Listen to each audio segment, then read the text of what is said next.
Hello mga mare! For today's videos ay meron nga akong dalang malaking langka. Nung isang araw ko pa nga ito gustong gulayan pero tinatamad pa ako. At ngayong araw nga napagdesisyonan ko ng patayin itong langkang ito at sayang naman pag siya'y nasira. Nung isang araw pa nga ito at kinuha namin sa tuhian. Aminin nyo mga mare, napakasarap nito ng ginatan tapos pulang sardinas ang sahog. Nakakaaya ko lang baga sa paggulay nito'y bukod sa madagta ay talaga namang ang pagkain ng niyog ay isa ring masakit sa braso. At heto na nga kakatay na natin ang baboy na kulay puti ang dugo. O di ba gayon din ang tawag sa inyo noon, yung baboy na nakabitin kaya kulay puti ang dugo. Naglagay na nga ako ng mantika sa kamay at talaga namang napakadagta na.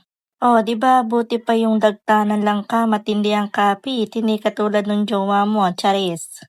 Ang ganda nga ng pagkalangka nito at wala pa siyang malalaking buto. Syempre mga bes, pag malalaki yung buto, syempre dalawang gagawin mo kasi tatanggalin mo pa yung mga buto isa-isa. Saka maganda nga tong langkang nakuha ko at hindi bagay yung kulay pula ang pagkalaman. Gawa nga ni na pag kulay pula ang langka ay napakahirap palambutin. Nandito na nga tayo sa exciting part, ang pagbabalat ng niyog. Isa nga din to sa aking kinakatamaran, bukod sa ikay magabunot, ikaw pa ang magakayo.